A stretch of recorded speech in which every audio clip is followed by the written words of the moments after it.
Bismillahirrahmanirrahim. Assalamu alaikum. Karibuni tena katika chaneli yangu ya Foodilicious. Resipi yetu ya leo ni kababu za mbatata pamoja na tuna. Karibuni.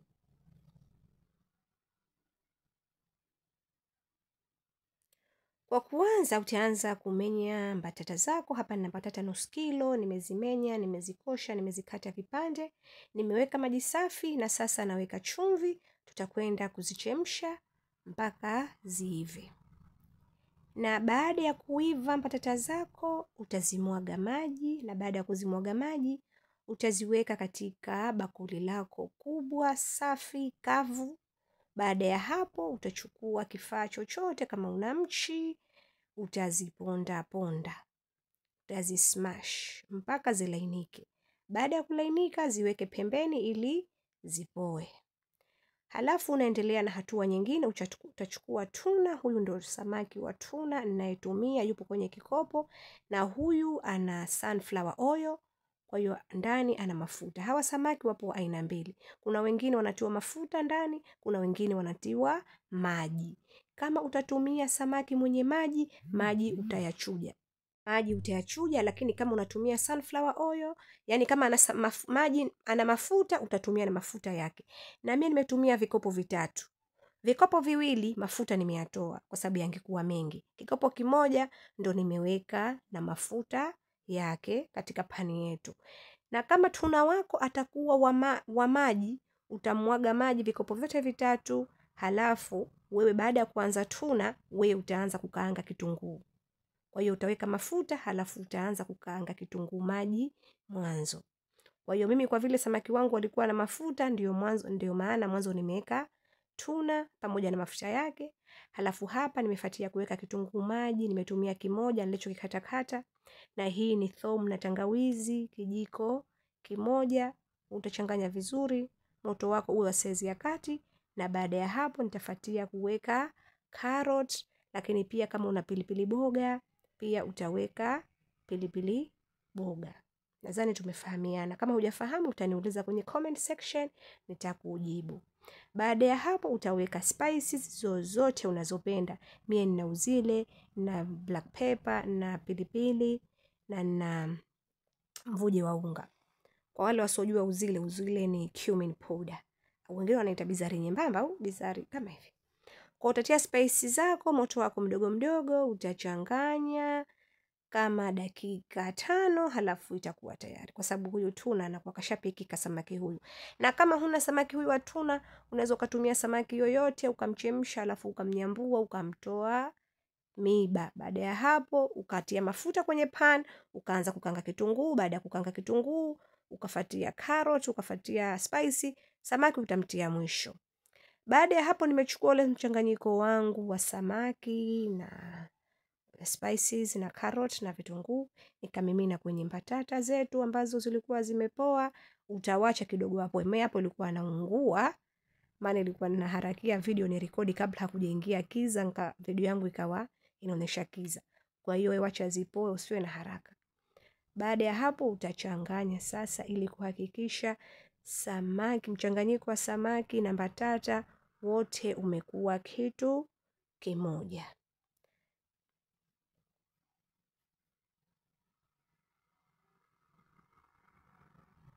Baada ya hapo sasa tutaongeza chumvi. Tulichemshia chumvi lakini ile huwa haitoshi.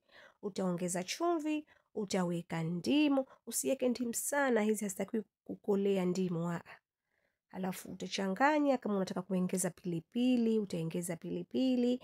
Halafu mwisho nitamalizia kuweka na korianda. Korianda ni nzuri sana kwenye chakula. Kama hupendelei chakula chako kuweka korianda, anza kuanzia leo, utaona tofauti. Inaleta harufu nzuri na ladha nzuri kwenye chakula.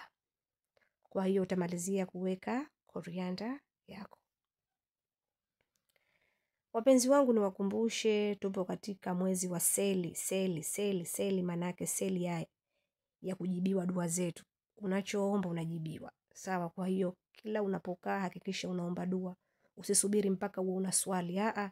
Mwezi huu wa Ramadhani wewe ukikaa tuomba dua yako. Tuendelee kwenye recipe kwanza.